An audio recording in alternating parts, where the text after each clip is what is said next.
Give us free. Give us free.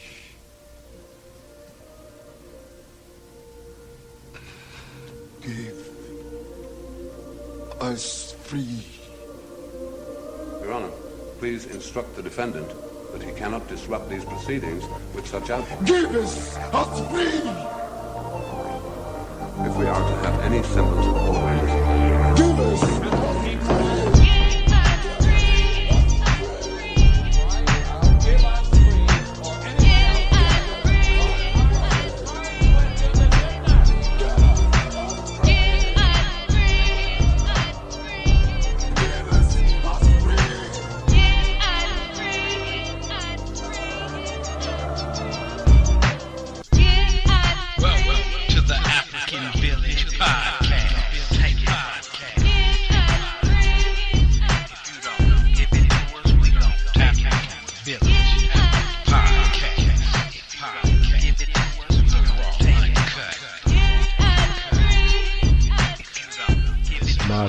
Mod Hotel, and welcome my conscious and unconscious family and peeps. This is the African Village Community Podcast, and I am truly your host of the show, JC, aka Afro Black, dropping nothing but the raw and uncut, without any fear, as I use my mic as a spear to chucka you with liberated truth. I am your host and African soldier in the struggle. My purpose and mission for this show is first to inform, enlighten, and engage. And you all know what I mean by engage. I want to engage with all those who claim they know the truth. All truth seekers and conscious family, I welcome you. This show is dedicated to all our ancient ancestors and to all those who have carried the mantle of truth. To every person with the ability to throw off the chains of comfortable habit and unwarranted assumption and move in a new, liberated direction that is guided by truth and observational evidence. No matter where that direction may lead you, my main objective and purpose here is freedom, mind, soul, and spirit. That being said, welcome to the African Village Community Podcast, and much love from our great universal African goddess and mother of all, living here and above. Ashe and Ashe.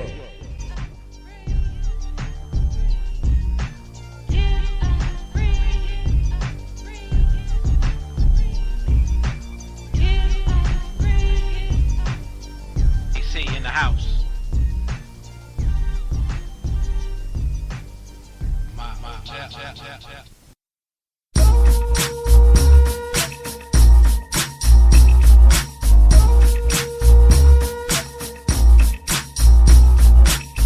Aboriginal people, Aboriginal people, Aboriginal people, Aboriginal people, Aboriginal people, Aboriginal people, Aboriginal people. Aboriginal means the original inhabitant of a land from the earliest times. The ancient mound builders that built and designed the pyramids right here, not just by the Nile, contrary to popular belief and denial. Pyramids and huge hieroglyphics and pictographs on the ground are all mounds found around the Americas, North, Central, and South, even Venus and Mars. That is documented fact that emanates from my mouth. So who exactly were these aboriginals here, whose ancient evidence of residency is hesitantly mentioned in this hemisphere? Were they the stereotypical Native American so-called red Indians? Well then, let's be clear, ask any of their tribes if they're sincere. They'll tell ya those mounds predate their origins. Our past was erased and replaced with lies. Our achievements and identity plagiarized. We got amnesia of who we are, but we go way back further than the seats in your car. Aboriginal people, Aboriginal people, Aboriginal people, Aboriginal people, Aboriginal people, Aboriginal people, Aboriginal people, Aboriginal people.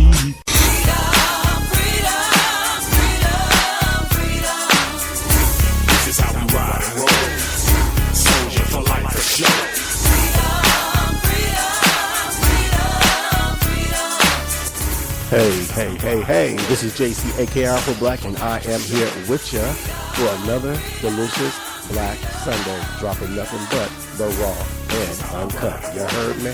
And I am here for another delicious Black Sunday to drop nothing but conscious truth to the conscious community. And today is a continuation of dropping knowledge from the native conscious perspective. You feel me? And I must do this. I must share this. I must share what I learned with those whom I love. And I love my people. You feel me? And so today's podcast topic is titled, Native American Assimilation and White Supremacy, the Method of Divide and Conquer. Let me say that again. Native American Assimilation and White Supremacy, the Method of Divide and Conquer. So I have a lot of information I want to share today. I'm not going to be able to share it all. I'm going to have to do this in a two-part podcast to share this information, proving that the Black American is not an African American. We are not African. I'm not an African American. I wasn't born in Africa. I was born here in America. And genetically, I am not an African. I am a native Black American. You feel me?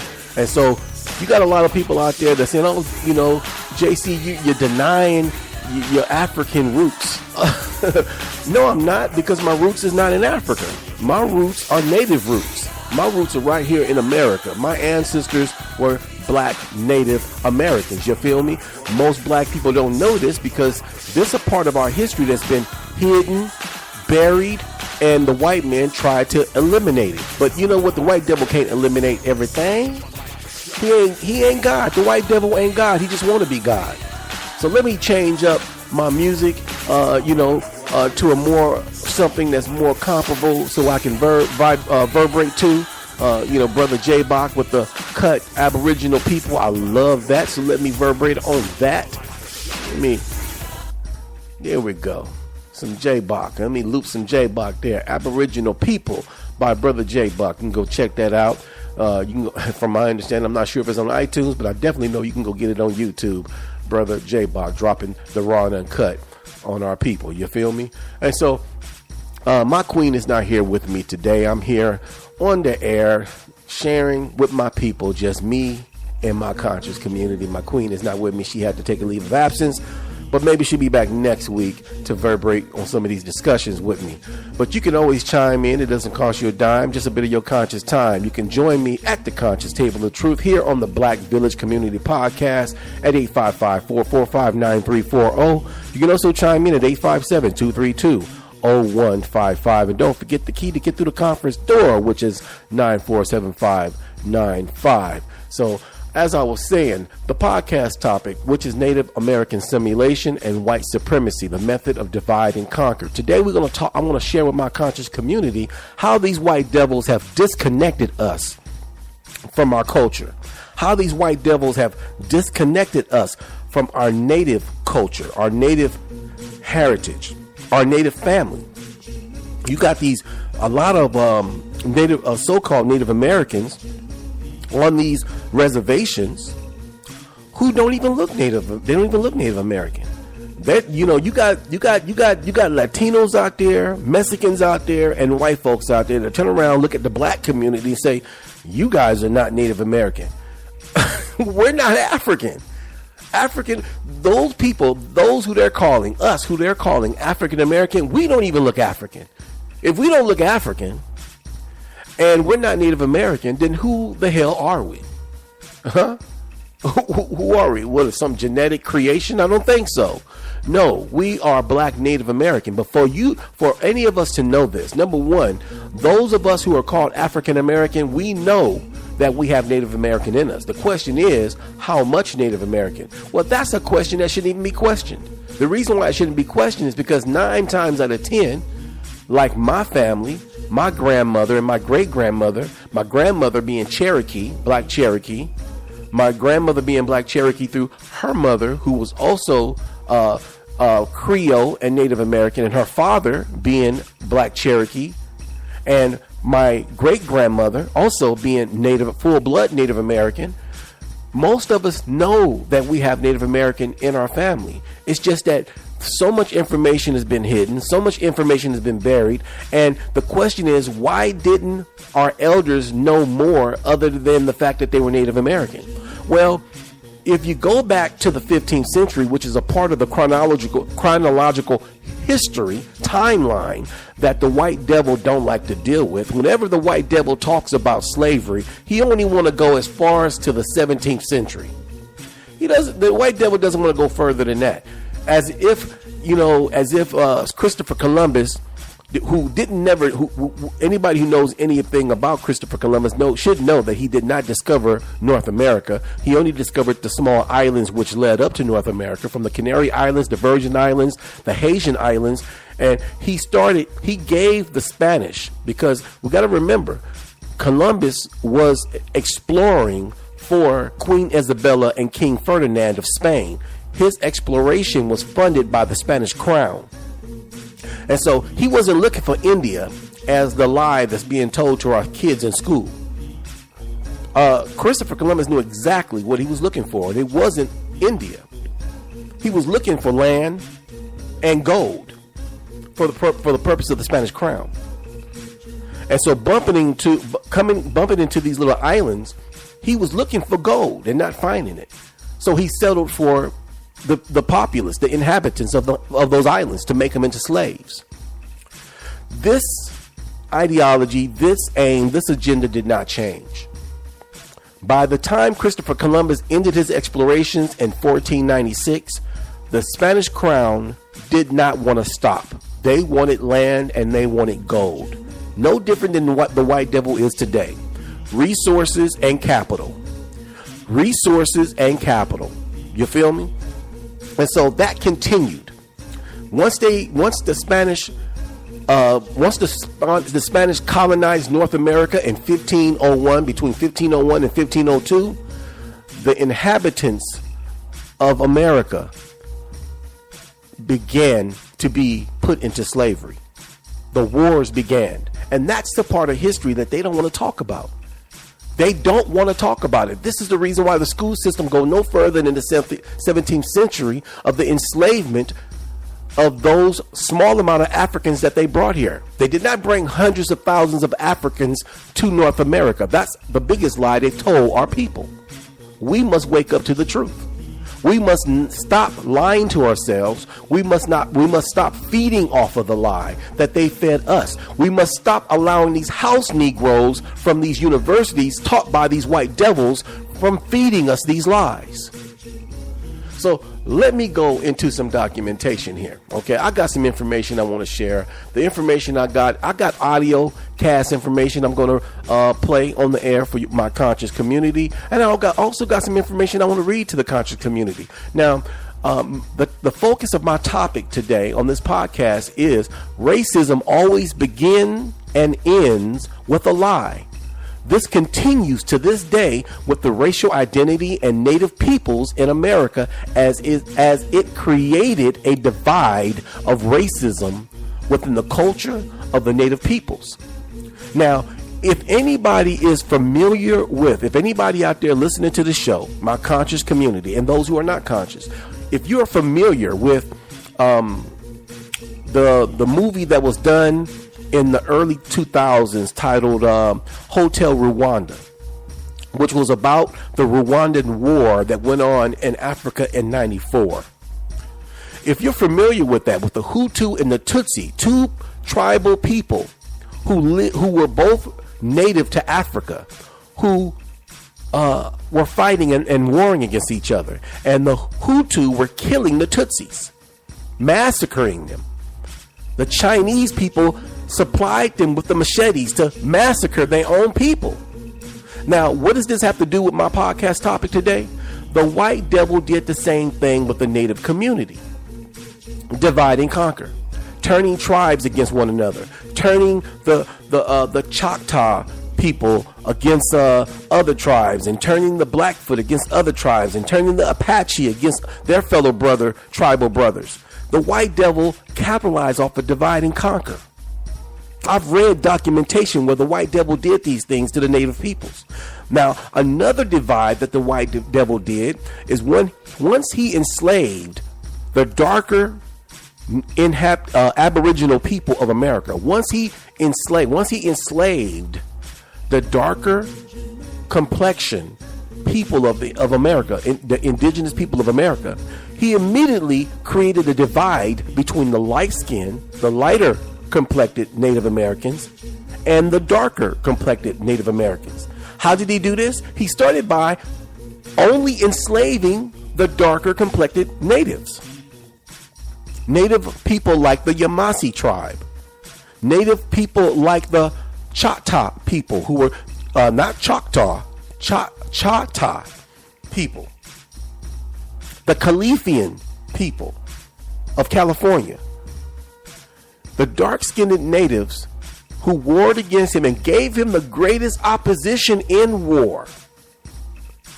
He enslaved entire populations. Now, mind you, you also had not only dark brown, but also light brown natives that were enslaved. But these light-skinned natives are the ones who made a treaty with the white devil. And the 5 civilized tribes are a prime example of the compromise that the natives made with the white devil. Okay, so let me read something here. Okay, this podcast is gonna be about breaking things up into 3 segments. Dark-skinned natives were considered and called and treated as Negroes or black. Number 1, I challenge anybody to go research that. Black peoples, go check that out. You'll find out that the people that were called Negro, that were called black, the original people that were called Negro and black were the native people of America. Were the native people. Africans did not get called Negroes until they came to America. Before then, Africans were called by their tribal name of their or where they were located at in Africa. Meaning that if you were from Zimbabwe, you were a Zimbabwean. If you were from Ghana, you were a Ghanaian. If you were from the tribe of the Ashanti, you were Ashantian. And that's what you were called in that locality, in that area. They didn't become Africans and they didn't become blacks and Negroes until they were brought here in 1626. That's when it was legal to enslave an African in America. Prior to 1626, Africans came here free people or as indentured servants, just like poor white folks. Do your research, people. This is JCAK Afro Black, dropping nothing but the raw and uncut here on the Black Village Community Podcast. And as I stated in my past podcast, my theme music will be changing with implementing the term Black Village. I'm changing. I've already changed the show's name from the African Village to the Black Village, but I also will be changing my theme music to say the Black Village. Okay, because I'm not African. I'm Black Native American. Now, also, it's important. The second part: North American slavery began and ended with indigenous natives. Most people, whenever we see movies like Roots, or we see movies like 12 Years a Slave, things of that nature. When we see movies like that, these white devils are persistent with inputting into our psyche that we are African. And I'm going to tell you again, I'm going to tell everybody out there in the conscious community and those who aren't conscious, if you have at least 5 generations plus, 5 generations or more in this country that leads up into a plantation, 9 times out of 10, you are a Black Native American. You're not an African American. You're a Black Native American. And when it comes to DNA, I got a podcast I'm working on. I'm gathering information. I'm gonna do an in-depth podcast on the scam, the hoax, the bamboozling of these DNA companies like Ancestry.com, 23andMe, and FamilyTree.com. How they are basically lying to our people, and how they're lying to you. They're lying to you without lying to you. They're lying to you because they're not telling you that when they test your DNA, they only test less than 1% of your DNA. So that's not really giving you a scope of what's in you and what you're made up of as far as your ancestry. So that's another podcast from another time, but I will continue what we got going on today. The third subject matter of this show would be that chattel slavery, the chattel slavery process erased the memory of native culture from native slaves. Again, chattel slavery was first processed on the native population before Africans were ever brought here. Chattel slavery, the process of chattel slavery. And if anybody knows what chattel slavery is not servitude slavery. Chattel slavery is not bond slavery. Chattel slavery says that you are property. You're not a human being. Chattel slavery says you are no more who you are. You who I say you are. Your name is not Silver Wolf. Your name is not Buffalo. Your name is Tom. And my last name is Jenkins. So now your name is Tom Jenkins. They did this to the black Native American on the plantation. And we need to be mindful what most people do not know. As I said, Native American slavery went on in this country for over 100 years, starting in 1502, well over into the 16th century or the 17th century, and continued on. It didn't stop. It continued on. Native American slavery continued on until slaves were free in 1865, between 1864 and 1865. The black native remained on the plantation. All the sugar cultivation, the corn cultivation, the tobacco cultivation, the rice cultivation, cotton cultivation was all processed, cultivated, and grown on plantations by black Native Americans. Not Africans, but by black Native Americans, which made Europe very fat, wealthy, and full. Now, before the British came into the production of Native American, enslaving Native Americans, which began about, I believe, 1592, when the Europeans came here, because they saw how the Spanish were, getting getting rich and getting wealthy off of the backs of native slave labor.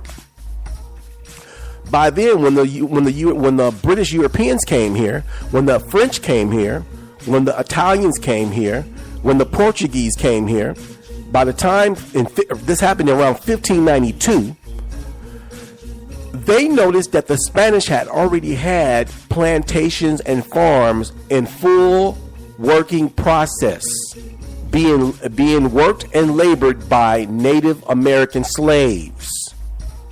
These white devils just continued the process as they pushed the Spanish off and out of the Americas. We must be mindful of this. I would encourage my conscious community to go do their research, and you'll see for yourself. Another important subject matter I want to bring to the table is this: genocide. Oh, I just heard I got somebody with me here in the conference room, area code 916. Might I ask who's joining me here in the conference room here at the Black Village Community Podcast? Yeah, you can ask, but I don't know if I'm going to tell you or not. What's happening, my brother? What's happening, brother? Currington, what's popping, man? Hey, this is a pretty good show, but I have something to ask you. Yes, sir. Yes, sir. Because, when we were the African village, I'm going to say it in this term, I was running with you and everything. And then you come over into this Native American philosophy, so to speak. Wait. Let me stop you right there. Let me stop right there. Before you go any further. You said Native American philosophy. This is not a philosophy. This is a culture and a history. And this is our culture and history. This is not a philosophy. Now, I'm pretty sure you meant something positive by that. And if you meant something positive by that, I can accept that. But this is not a philosophy for me right yet. Right now, this is a journey for me And it's a cultural awareness journey. You feel me? And if anybody's conscious, the whole thing about being conscious is to be consciously aware. Basically, not to be stupefied to the delusion that the system is giving us, but to see things for the way they really are in reality. You feel me? Go ahead. Okay, and by saying philosophy, it was just based upon the lack of a better term to say. That's about the whole thing. Restate that, because you kind of got choppy for a minute. Go ahead. Oh, what I said was that I didn't mean nothing negative by, using the word philosophy. Wonderful. So, you had a question you wanted to ask? Well, kind of, yes. So,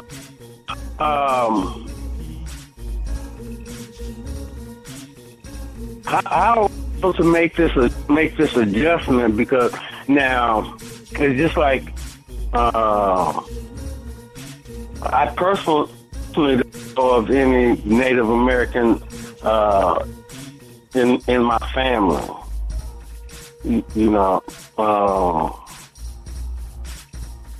So how would this switch over?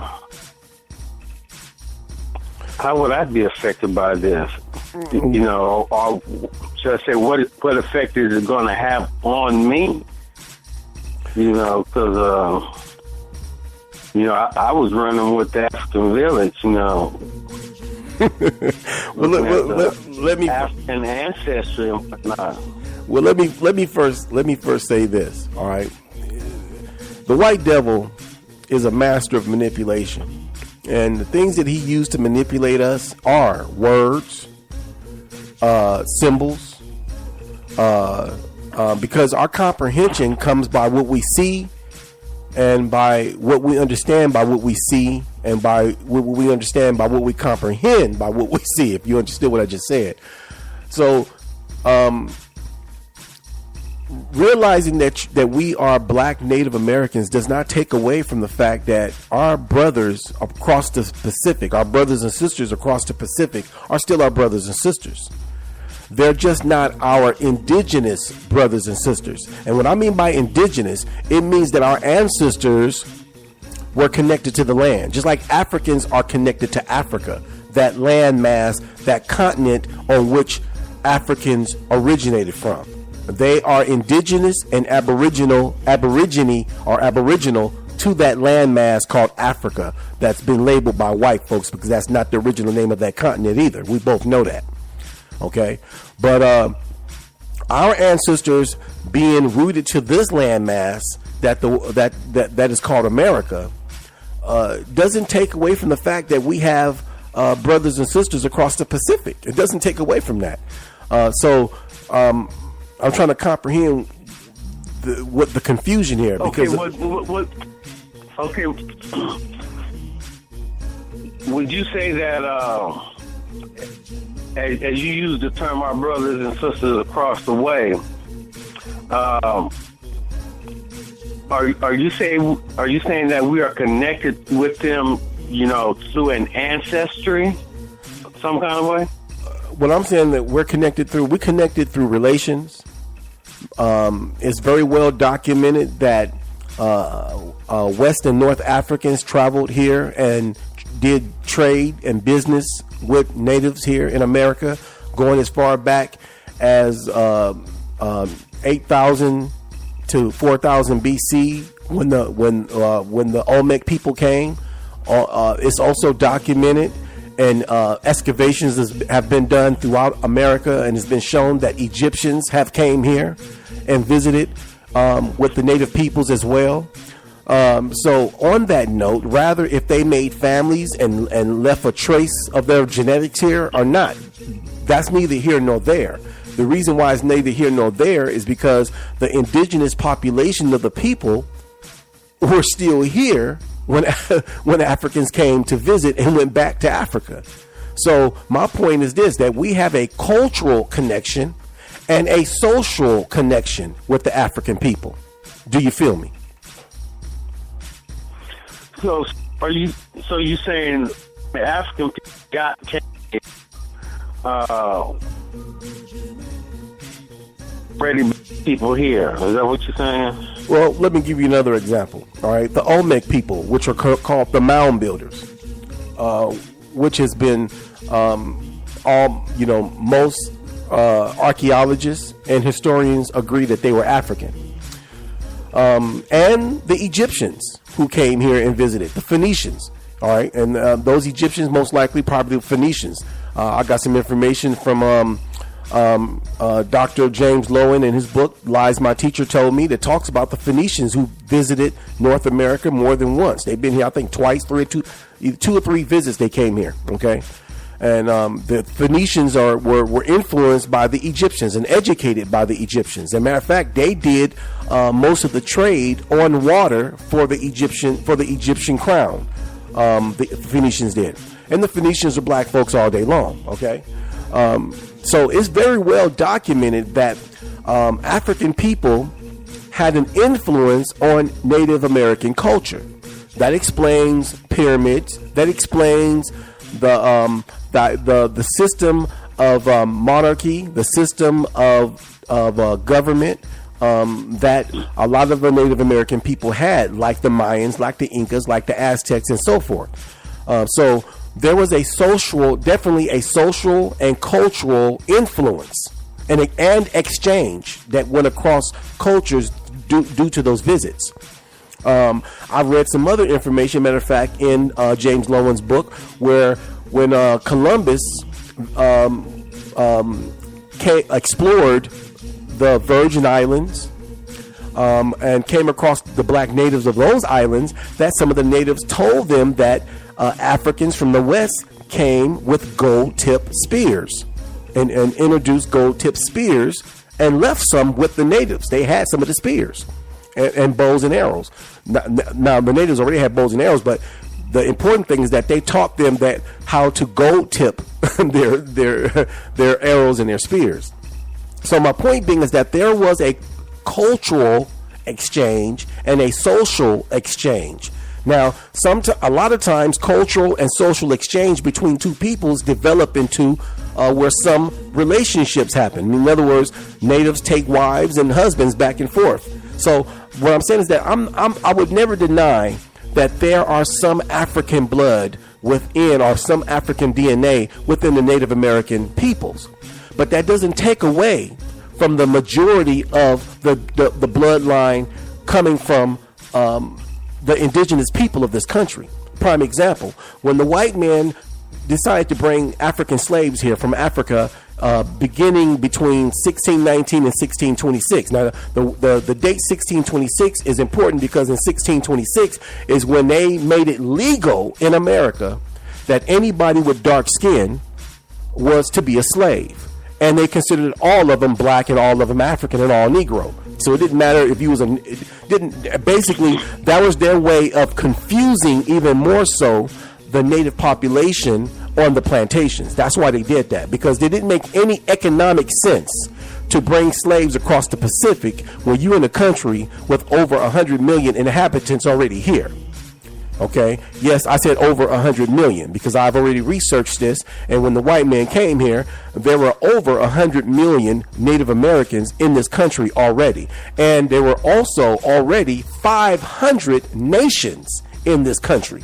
Okay, that's not 500 tribes, 500 nations in this country. So, my point is this. Those Africans that they did bring here, they brought mostly men. And they bred those men into Native American women already on the plantation. That would make those children black Native Americans through their mother. And that's because the Native American community of the Native American tribes of that time were matriarchal and maternal, meaning the bloodline went through the mother. The white man knows this. This is the reason why when the white man decided to assimilate and try to assimilate the Native American community by marrying and raping the women, he did it by taking Native American wives. Do you feel me? Mm-hmm. Okay, but now, I don't think you really answered the question. And the question was, when the African got here, were the Native Americans, were the people here, were they black? Yes. People already here? Yes, they were black. The indigenous population were of dark brown, copper color complexion. And you know what a copper... Where did they come from? What do you mean where they came from? They came from here. They were indigenous to this country. Let me ask you a question, brother. Where Africans? Okay. Where did Africans come from? Well, based upon my limited knowledge, they came from Africa. Okay, so you. I mean that's supposed to be the birthplace of man, where man started. Well, regardless if that's the birthplace of man, and that's where man started. If a person wants to believe that humanity started in Africa, and I'm not debating that right now, and that's not the topic of discussion. But if a person wants to believe in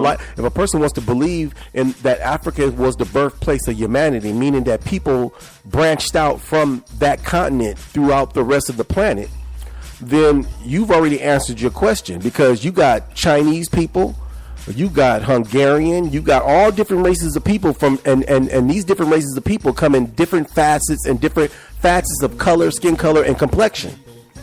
So the Native American people of America are indigenous to America. If you want to believe that that humanity started in Africa, well, then you saying they came from Africa. Well, I've already equated and validated the fact that the people of Africa are our fellow and distant relatives. They're not our immediate indigenous relatives, though. No. So then the question that or statement that I made earlier about the indigenous people of America are connected to the Africans through an ancestry. So that statement would be correct then. Only depending on the comprehension that you get from that. Because when you say ancestry, how far back are you talking about going? And when you say that, are you saying, wait a minute, and when you make that statement, okay. Wait a minute, let me finish. When you make that statement, are you making that statement in reference to no difference than anybody else being a relative of the African people, like white folks, like Chinese people, like people from India? We all know that it's been written that the Indian people of India, that country was settled by Kushites hundreds of thousands of years ago. But when you go to India today, them people in India don't look like Africans. So is that what you're talking about? No, what? I'm not. I'm speaking of the black folks, black indigenous here in America. Well, if you're saying, if you're raising the question or raising the idea that somebody from Africa traveled from Africa, settled in America, and created indigenous people, I don't accept that.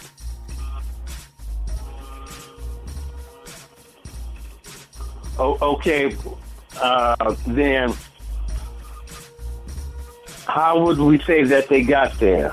I would say they were here no different than how you. Wait a minute, let me answer that. I would say they were. It would be no different. It would be no different than me asking you the question how the African got settled in Africa.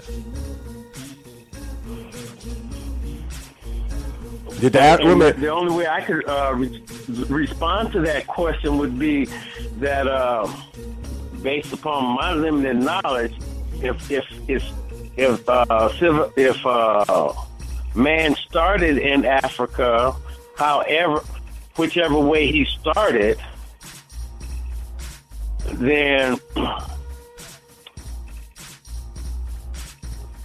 that would be the answer to that, because that's not really answering the question, though. Because, well, it's not really answering the question. The reason why it's not answering the question, because I asked you, where did the African come from? You say he came from Africa. Okay, who planted him in Africa? Okay, where he come from? Let me finish. Let me finish. Let me respond to it right now. Okay, but let me finish. Let me finish. How did he came from? However,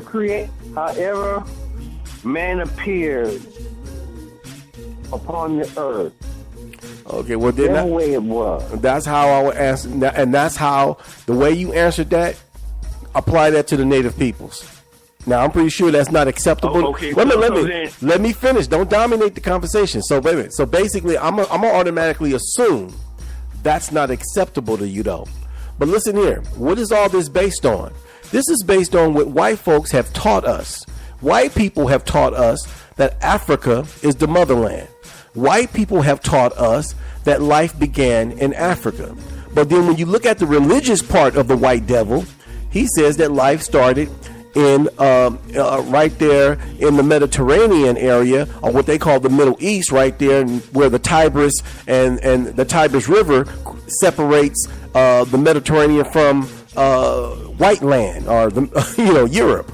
So there's a lot of controversy when you listen to white people telling us where we came from. Okay, I'm comfortable with just accepting the fact that my people are black Native Americans. I'm comfortable with just accepting the fact that when I've read history, I found out that there were already black Native American people already here, and they already had established nations and tribes. They already had a system and a government in place. They already had families, and they already had a culture, and they already had a history. I'm comfortable with knowing that and accepting that. Now, taking it to the next level about questioning how did they get here and where they came from, that's a mystery that applies to any people, including the Africans, because the question can be raised: where the fuck did the African come from? How did he get placed in Africa, or she get placed in Africa? Did somebody drop a cosmic egg, according to the Egyptian story of Osiris? Did somebody drop a cosmic egg or something? I don't know. We don't know. The question stands, though, that the white devil came over here in North America, conquered and warred against the people, enslaved the inhabitants, the Aboriginal inhabitants, for over 100 years. I'm saying over 100 years because actually it goes further than that. The Aboriginal people remained enslaved in this country for over 500 years up to present day, my brother. But I'm saying over 100 years to give that person a little room to recognize that there's a part of the timeline in the white man's history that's missing when it comes to the academic school system that they lie to our kids about. Because whenever they talk to our kids about slavery, they only want to stop at the 17th century for some reason. We know why. I know why. The reason why, because they don't want to teach our kids that the first people that experienced chattel slavery, the first people that set up plantations and cultivate tobacco, sugar and cotton and potatoes and rice for the European people to feed the European nation were black Native Americans, my brother.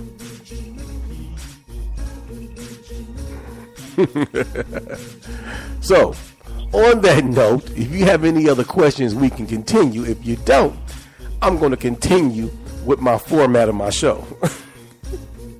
So continue with your format. Sounds good to me. And I'm going to continue with this. I did this before last week on my last show about the term genocide. Most people believe that the native peoples have been exterminated. That's the biggest lie the white devil have told our people. To tell our people that the native people of this country died off through war and disease. That's a lie. And starvation. A lie. It's a lie. It's a lie. It's a lie. First, you got to understand what the word genocide means.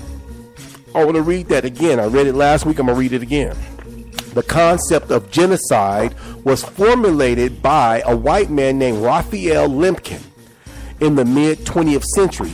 He saw this genocide as a two-stage process. The first being the destruction of the indigenous population's way of life. Again, the first stage of genocide was the destruction of the indigenous people's population's way of life. Not the destruction of the indigenous people, but their way of life. Okay, in the second stage, the newcomers impose their way of life on the minority group. According to David Mayberry Lewis, imperial and colonial forms of genocide are enacted in two main ways, either through the deliberate clearing of territories of the original inhabitants in order to make them exploitable for the purpose of resources extraction, or territories for their own extraction, or the colonial settlements, or through the enlisting of indigenous people as forced labor, slaves in so many words, in colonial or imperialist projects of resources and extractions. The designation of specific events as genocide is often controversial. Some scholars, among them Limkin, have argued that cultural genocide, sometimes called ethnocide, should be also recognized. A people may continue to exist, but if they are prevented from perpetuating their group identity by prohibitions against cultural and religious practices that this is the basis of their identity, this may also be considered a form of genocide. So basically, what genocide is basically erasing a people's identity.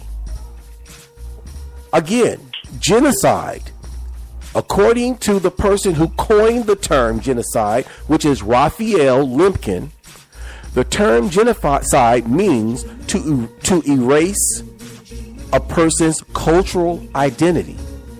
He said it's a two-stage process. The first stage of the process is being the destruction of the indigenous population way of life.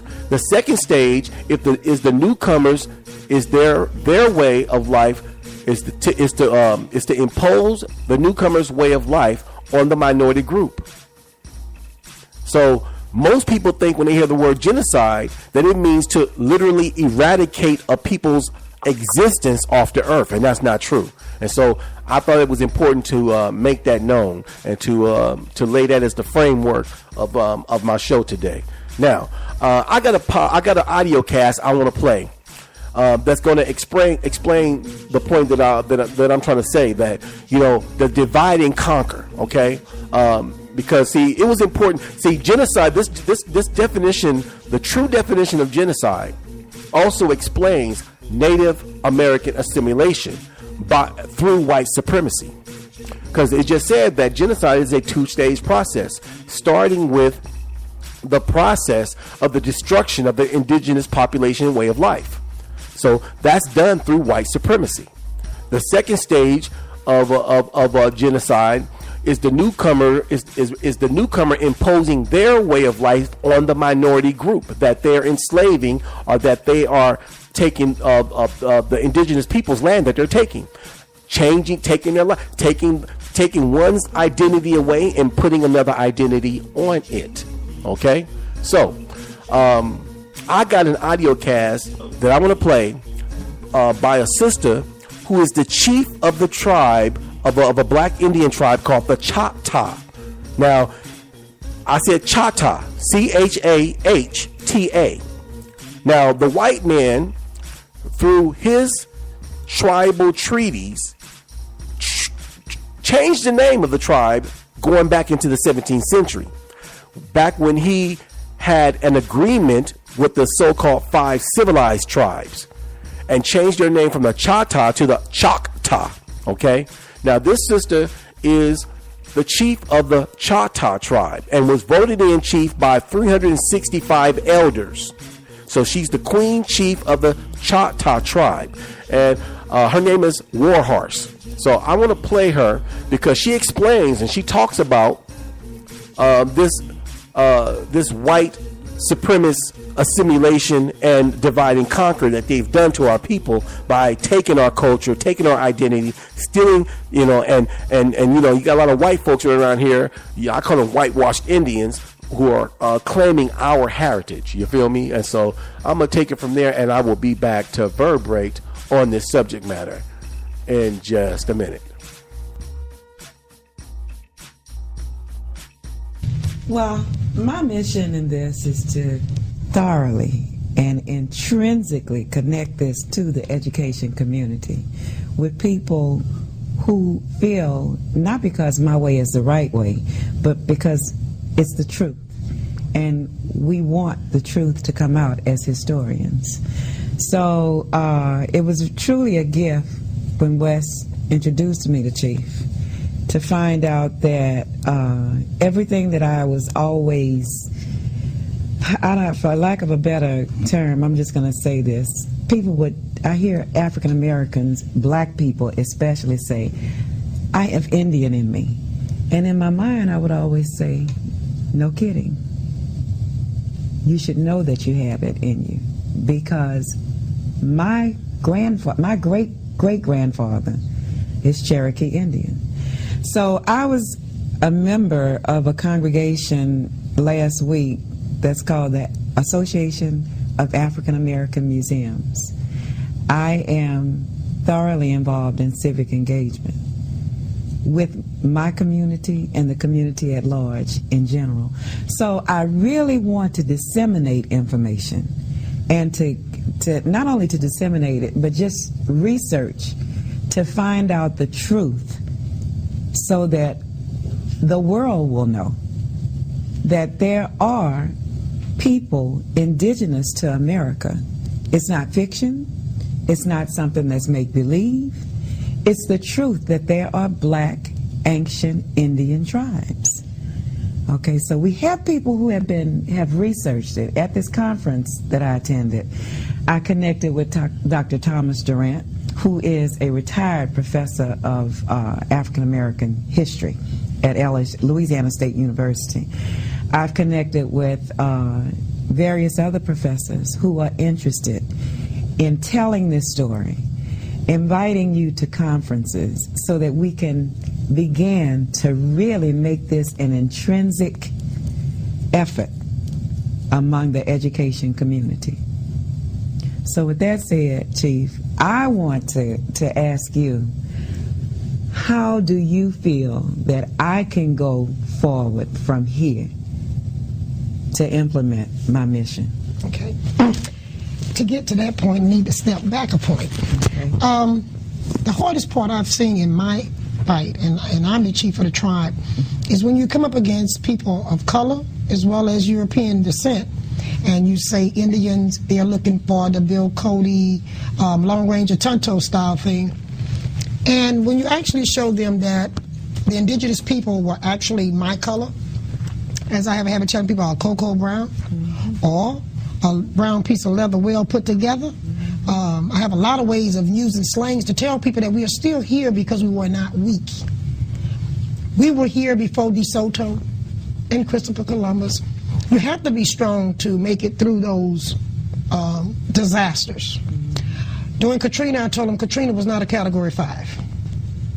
My people came through some Category 5s, and we survived them. So Katrina, to me, was going to be an easy thing to survive. Because when you're been hit by a category named DeSoto, Category 5, and it lingers around for 400 to 500 years, steady beating on the shore, and it just won't move, that's a disaster. Not a disaster that just come and go, but a disaster that's still lingering. Then when you have a person like George Washington, that was a Category 5. He hit, and we're still lingering because he's still on shore. Okay, so that's two categories sitting on shore at the same time. I have Christopher Columbus, Category 5, still sitting on shore, beating up on us. Okay, so then I have Andrew Jackson. Can that be a Category 10? Yeah. Okay, because if I could rank him, he's a 10. He's still beating on us. Yes. None of these European storms have moved. At least Katrina hit ashore, did the damage, and moved on. Yeah. These categories continue to beat today. I wish it was drum beats, but it's not. It's not something you can dance to. It's something that you have to duck and dodge and constantly try to stay out of the way of the debris that it blew. Is that a good way to describe it? Excellent. some of the debris that these categories have blew up on us, yes, you can help. But the first thing you have to go through being classified as crazy, because the United States have fixed it in the United States where whatever is not by their rule is crazy. So we have to take those abuse. That's part of some of the debris that's below the shore and still hitting around. A lot of the universities don't know about us because when they did write the truth about us, it was covered in the basement. So it's still down in the basement, okay? A lot of the truth was in the St. Louis Cathedral. Where did they put the records? A lot of the truth was in the Cabildo. Where is it? A lot of the truth is inside the tombs of the graves that's at St. Louis Cathedral, because they have a lot of Indians buried in there too. The bricks that built St. Louis Cathedral, my people made those bricks. The bricks that built the tomb in the older graves came from my people. Those categories was not only able to blow debris, but it was also able to cover things up. Like Katrina blew a lot of rubbish that covered up things. You know, that sludge that was left in your house and on your ground. Some of the sludge of this storm that I have to deal with is, am I this color as an Indian because of African descent? Or am I this color because this is the color of my ancestors? Well, the truth to that lies with the anthropologists, if they tell the truth. Because as they dig into the grounds, they have found people and they know they look like I look. But do they want to be politically correct as a white man to stay in standing with his white man? Or do he want to just let the truth lie in the basement? If you would look into the older court records of Louisiana, you'll find my people there. But it be looked upon by some people as Europeans, because the white man duplicated every last name he gave to us after being forced to take a family name. He duplicated those same names. So now, then you could easily say, well, it's not the black Greens, it's the white Greens. It's not the black Dupree, it's the white Dupree. But I was always told the proof is in the pudding. So in my family, we didn't tell the white folks all our business. So when they stole our identity, mispronounced it as Choctaw, they would come back into Lacombe, see our ways of living, and then they would mimic this back in Oklahoma. We have to ask, as historians, who signed the Dancing Rabbit Treaty and some of the other treaties? Research their name and see if the people that's in Oklahoma, I'm finna get real controversy. Let's see if there's really Native Americans that your tax money is paying for today, no matter what color you are. I said, if the government want to really know who's been ripping them off, check out and see who's inside that pudding. Because what's in the pudding sure ain't chocolate. It's all vanilla. Okay? You know, Chief, and I'm going to say this for our viewers, that because I was raised by Garveyites and nationalists, I remember that when blacks used to claim some heritage of being Indians, the response used to be, yeah, anything but a nigger.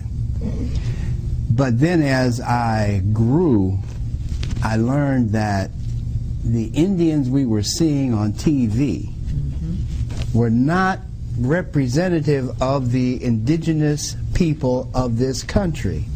And when we began to look at the indigenous people of this country, they began to look like black folk.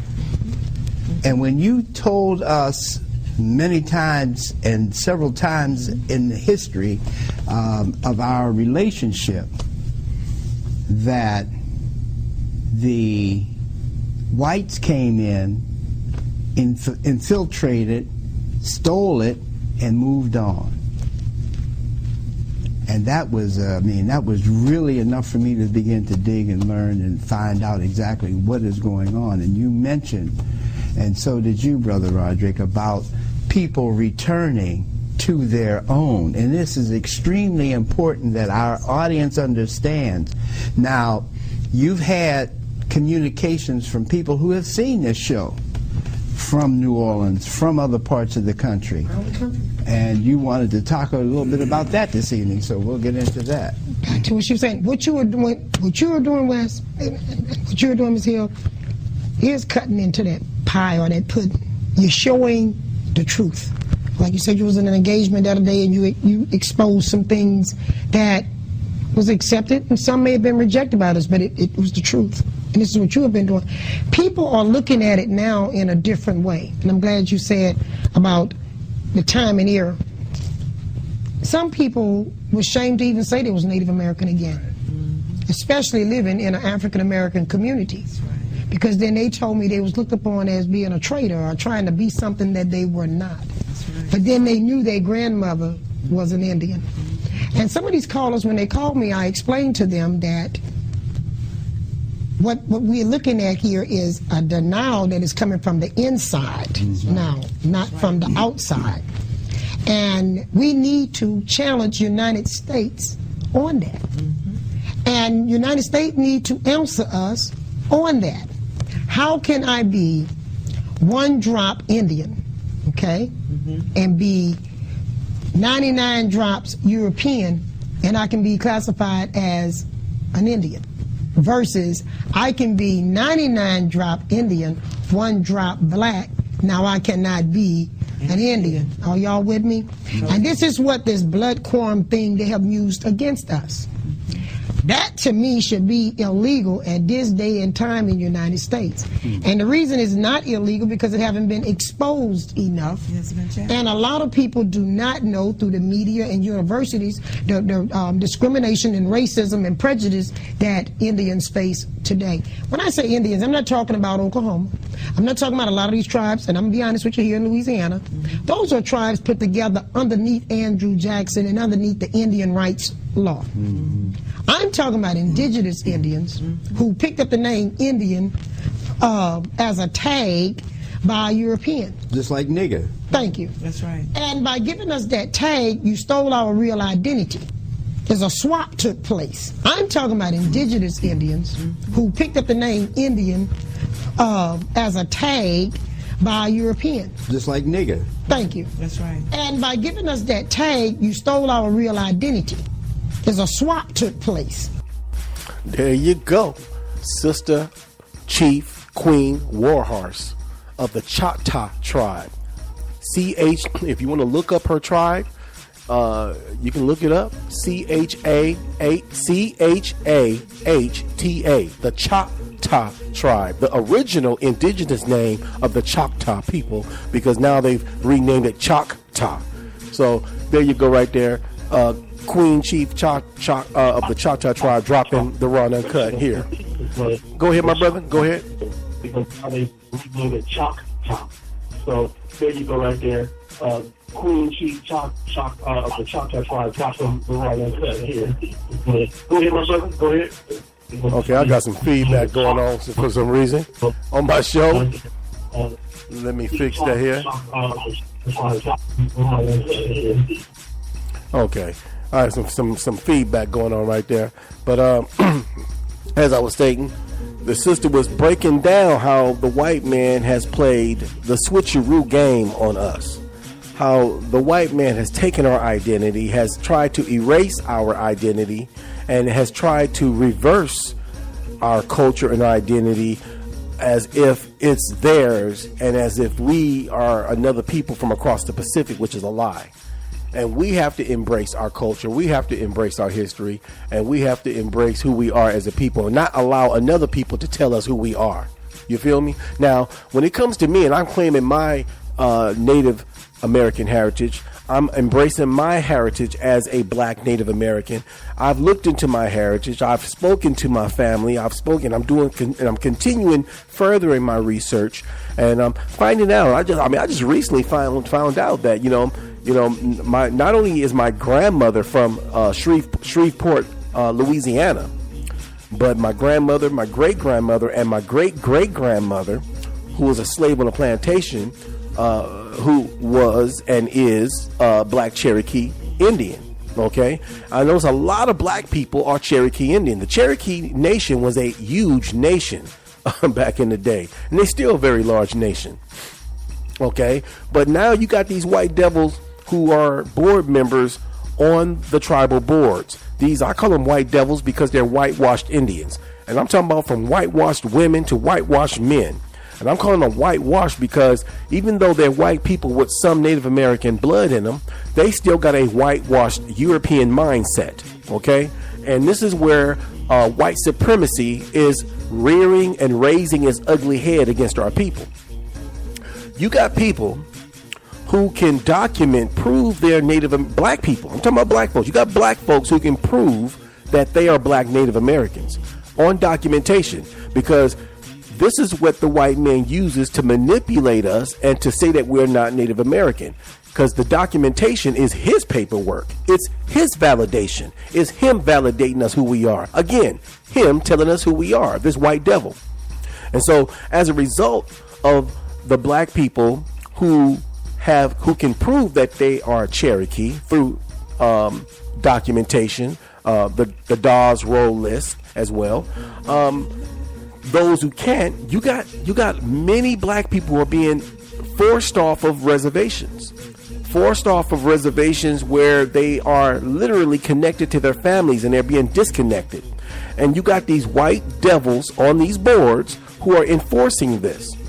I got an audio cast that I want to play that's going to speak to this. Now, I'm going over my time limit for my show to get in some of these audio casts, because a lot of times I don't get in audio casts like I want. But I want to play this audio cast because it's very important. But before I play my audio cast, let me go back. Hey, are you there, brother? Brother Currington? Yes. Did you hear the audio cast of Chief Warhorse? Yeah, I did hear. I thought it was very interesting. I'd like to hear it again. You know, to get into it a little bit more. Well, I can't play it. I'm holding that. Well, I'm glad you got a chance to hear it. I'm glad. So, my brother, so far, did you catch what she was saying about how the devil, the white devil, has played switcheroo on us? Yeah, you know what I'm saying is those things that were what it was said that he'd done to the African. Those are the things that he'd done to the Native American. Exactly. You know. Well, mind you, when you say the things he done to the African, he did to the Native American. No, it's actually vice versa. The things that was done to the Native American was done to the African, because the chattel slavery experience, the plantation experience, the being beat, the wiping of one's culture, identity, and name. That was done to the Native American first, going back to the 15th century when the Spanish first touched shores here on the Americas in North America, starting in 1501. Go ahead. Yeah, that's what I was saying. That which was placed upon the African was really placed upon the Native American before it was done to the African. Exactly. And it's another thing that the white devil in this country has been doing. He's been lying to us about the number and the amount of Africans that were brought here. Africans were not brought here as slaves until 1626. Prior to 1626, throughout the 15th century, 1501, 1502, 1510, 1520, 1520, 1530, 1540, slavery was perpetuated on the Native American, and in particular the dark-skinned, copper-colored Native American. You feel me? Now, this part of history has been omitted from the school system, from the history books. Now, you do got some scholars out there, like Dr. James Lowen, who wrote it he's a historian, who wrote of the truth of the Native American, like William Katz, who wrote the book Black Indians. By authors of I can't remember the author of this book, but the title of the book is called "Let the Blood Stay Pure."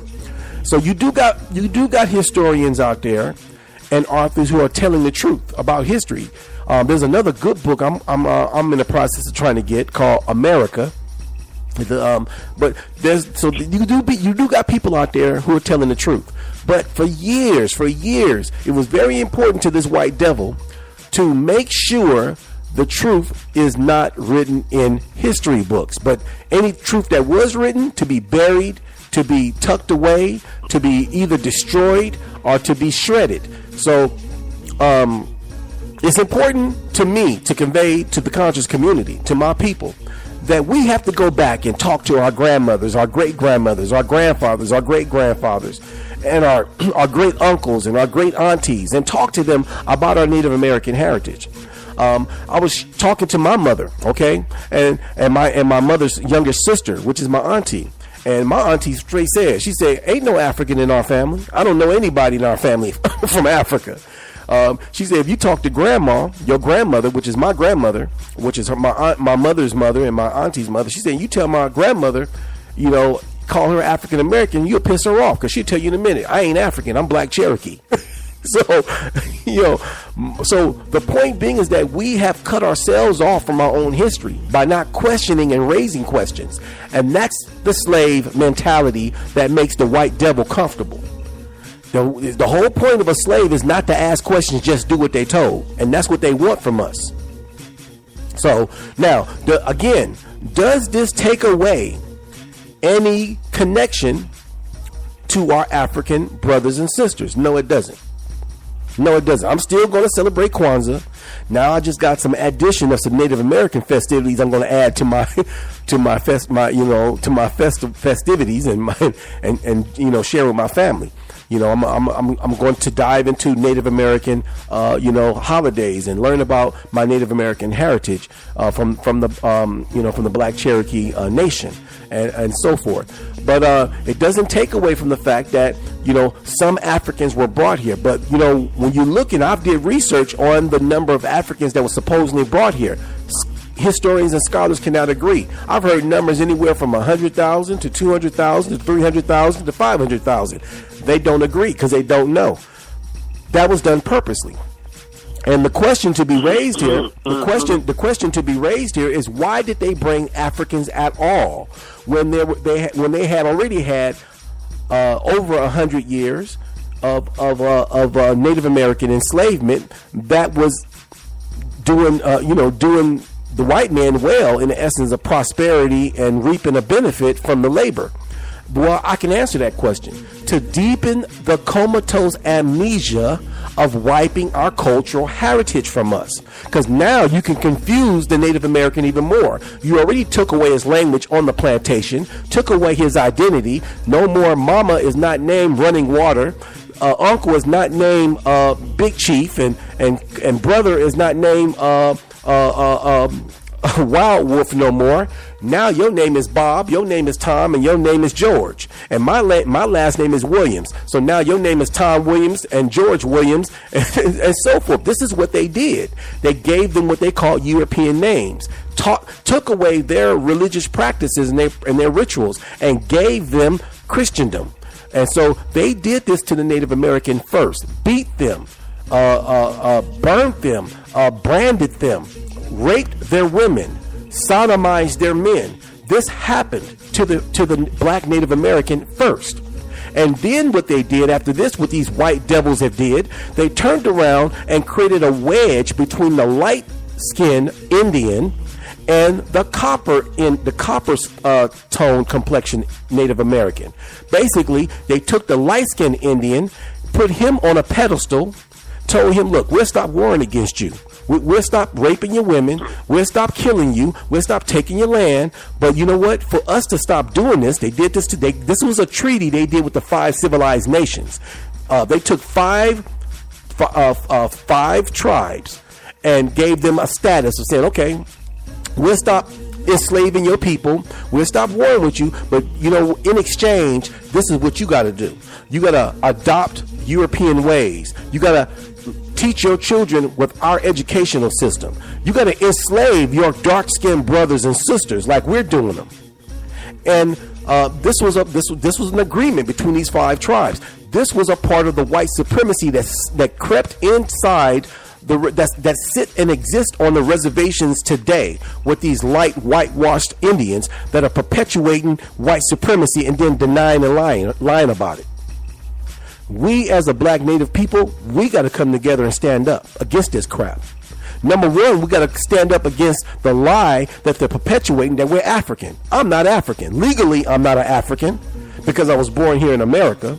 Genetically and ethnically, I'm not an African because I am a black Native, and my ancestors were an indigenous people of America.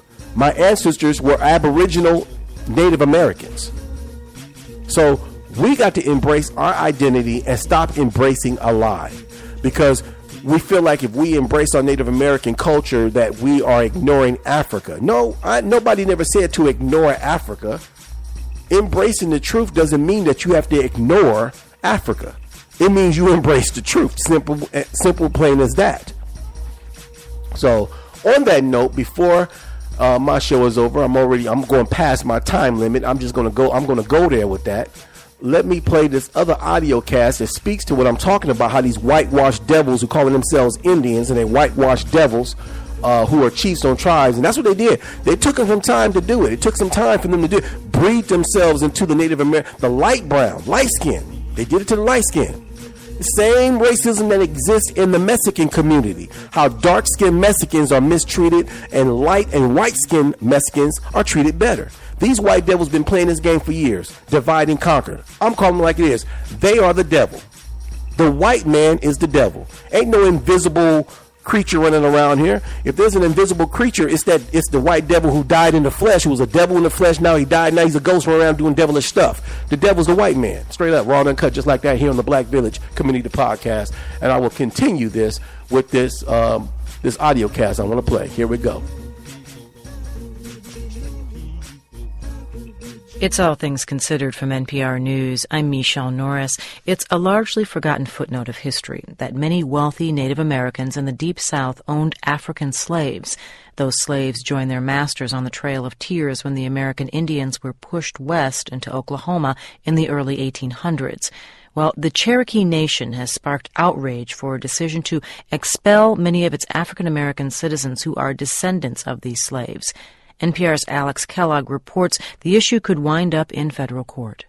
Every September, the Cherokee Nation celebrates its national holiday. The holiday marks the signing of their first constitution after the Trail of Tears. The main event is a big parade. It features traditional Cherokee music, colorful floats, and people singing and dancing in traditional garb. Tens of thousands of people descend on Tahlequah, Oklahoma, the heart of Cherokee Nation, each year. But this year, the holiday was marked by controversy and protests. A day before the parade, a different group of people gathered in the blazing sun. They joined hands and prayed. Everything that was wrong would be made right. Yes, in your name, Jesus. Amen and amen. Amen, amen, amen. Many of those who gathered are descendants of Cherokee slaves. They're known as freedmen. But now they say they've been kicked out of the Cherokee Nation by people they say are no more Indian than they are. The majority of the folks, members of the tribe and the leadership, are persons who have lived lives of white privilege. They are people who have never been discriminated against in their lives. The majority of the people, completely Caucasian looking, blue-eyed blondes, the like. Marilyn Vann says the tribe's decision is nothing more than outright racism. She heads a group known as the Descendants of Freedmen. They never said we were lying. They never said that evidence that is in the National Archives, that is in the libraries here, was false. But it's basically, we can do what we want to do. We have casinos. We can buy Washington, D.C. from the top on down. That's the mentality of the folks here. The Cherokee's highest court ruled in late August that the black freedmen could be stripped of their citizenship. Why? Because they can't prove they have Indian blood. The tribe first voted in favor of this effort in 2007. Cherokee leaders say it's not a matter of race, but a simple matter of narrowing the definition of Indian down to those people who can prove they have Indian blood. This is not a club. You can't just claim to be Cherokee and show up and be included. Kara Cohen Watts is a vocal member of the Cherokee's Tribal Council. The Cherokee Nation is the largest of 3 federally recognized Cherokee tribes. It boasts more than 300,000 members. Like many Indian nations, it fiercely defends its right to self-governance. This is absolutely something that we have to defend. And the Cherokee people overwhelmingly voted in the Constitution that we want to remain an Indian tribe made up of Indians. Watts notes that the freedmen will be allowed to regain their citizenship if they can simply prove they are part Indian. If anyone cares that much about the issue, if they come and take time to meet with us and hang out, there are over 1,500 Cherokee, or there's approximately 1,500 Cherokee citizens that are Indian by blood and also descended from the freedmen rolls. The rolls Watts is referring to are better known as the Dawes Rolls. The Dawes Rolls were lists of Indian citizens created by the U.S. government in the early 1900s.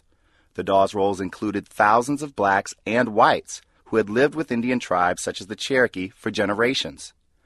Historically, these non-Indians were recognized as Cherokee citizens, and that's why some view the tribe's recent decision as unjust.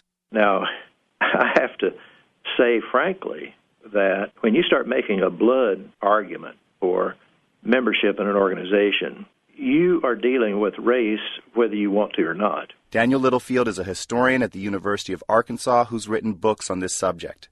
He says there's another problem with the nation's decision. Many black freedmen actually have Indian blood. But the problem, he says, is that blacks, even those who were part Indian, were simply labeled as black on the Dawes Rolls. But those Indians mixed with white were labeled as Indian.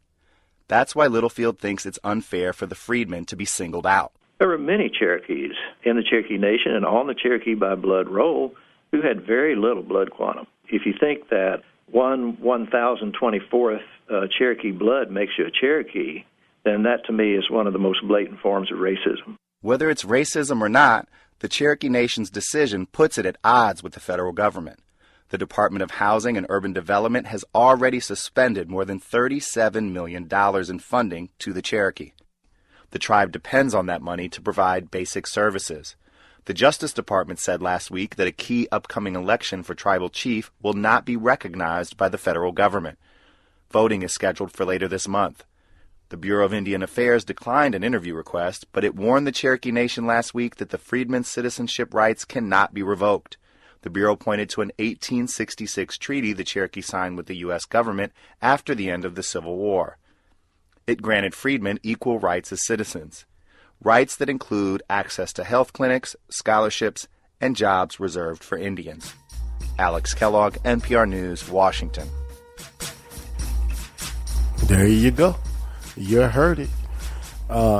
These whitewashed Indians, you heard a woman straight say, called them, said they had blonde hair and blue eyes, and they're chief on these boards, and they're making it a point to get rid of black folks from the reservation. Black people who have a straight genetic connection to the Cherokee, but they playing the game by using a legal document that was drawn up back in the 17th century, between the 17th and 18th century, called the Dawes Rolls list, which is a list where those who had a treaty from the 5 civilized nations who signed this treaty and had to put their name on the list saying that they were Native American. This is where the game is played, though, because back then when they drew up that list, and I've already read the information on this, I would encourage anybody to go look into it themselves, that if you were a dark-skinned or a copper-colored Native American, the government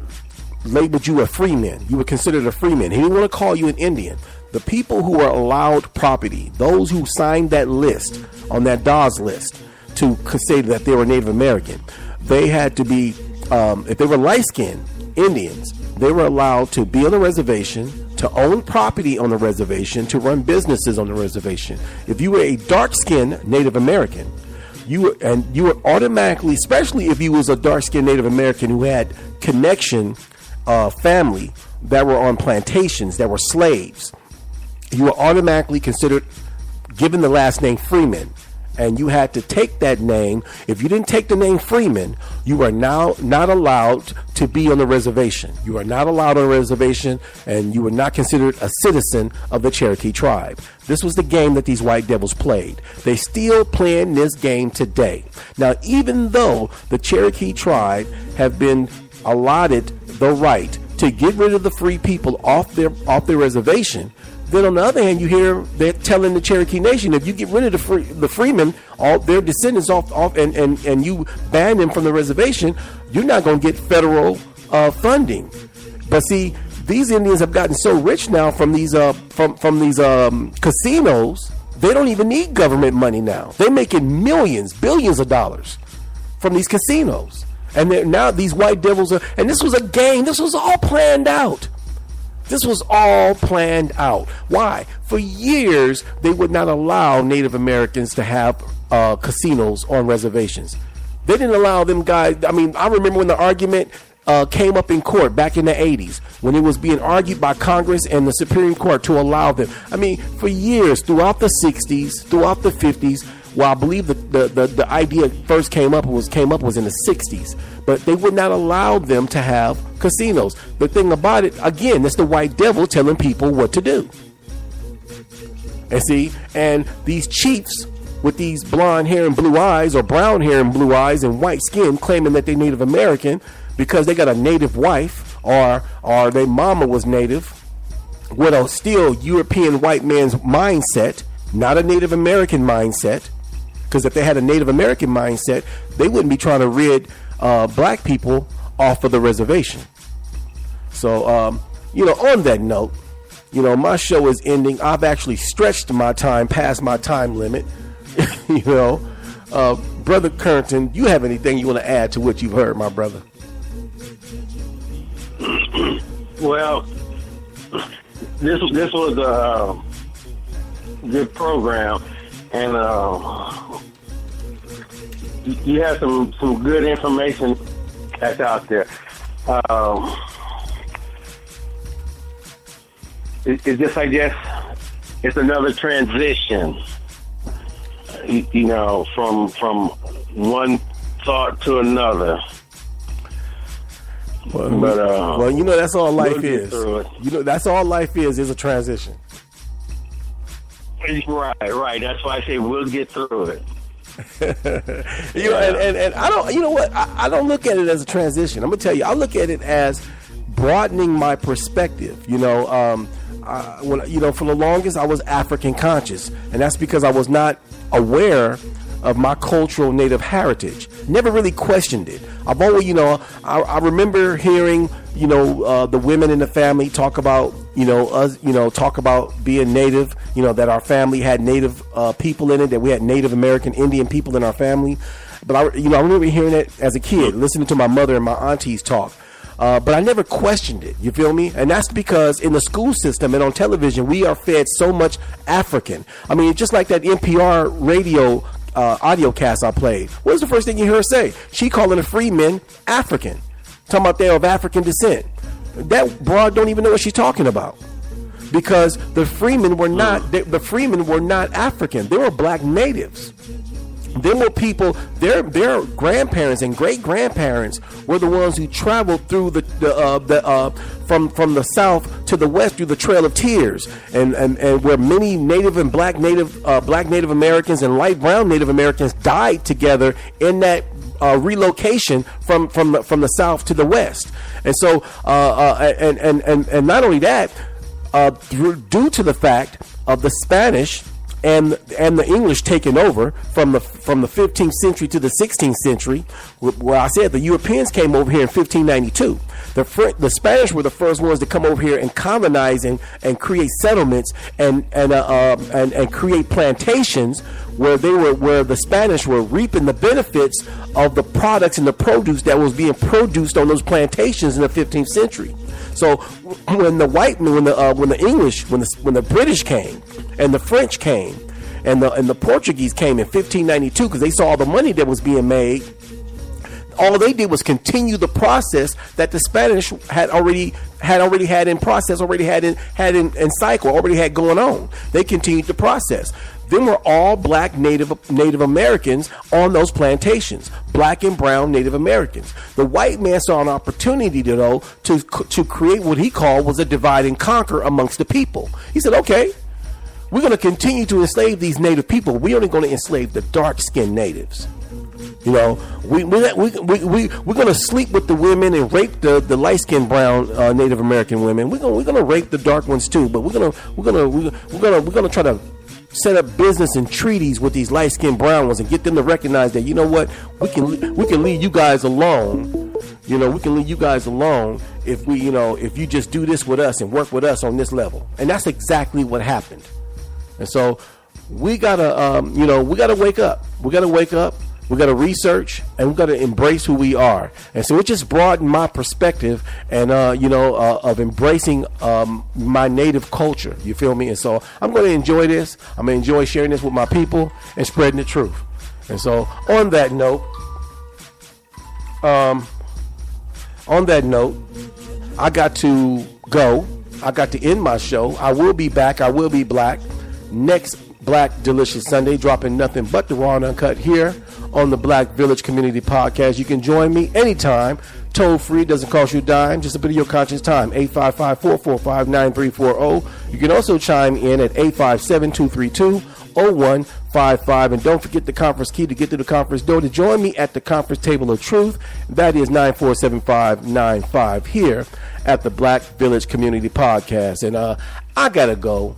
And I'm gonna end it, with my brother, who I love to hear very much, brother J-Bach, dropping nothing but the truth, called the title of the rap called Aboriginal People. You feel me?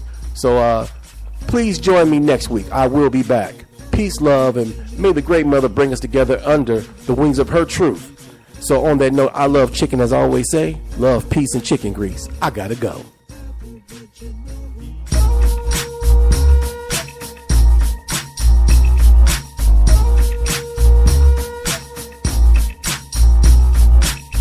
Aboriginal people, Aboriginal people, Aboriginal people, Aboriginal people, Aboriginal people, Aboriginal people, Aboriginal people. Aboriginal means the original inhabitant of a land from the earliest times. The ancient mound builders have built and designed the pyramids right here, not just by the Nile, contrary to popular belief and denial. Pyramids and huge hieroglyphics and pictographs on the ground are all mounds found around the Americas, north, central, and south, even Venus and Mars. That is documented fact that emanates from my mouth. So who exactly were these Aboriginals here, whose ancient evidence of residency is hesitantly mentioned in this hemisphere? Were they the stereotypical Native American so-called Red Indians? Well then, let's be clear, ask India, their tribes if they're sincere, they'll tell ya those mounds predate their origins. Our past was erased and replaced with lies, our achievements and identity plagiarized. We got amnesia of who we are, but we go way back further than the seats in your car. Aboriginal people, Aboriginal people, Aboriginal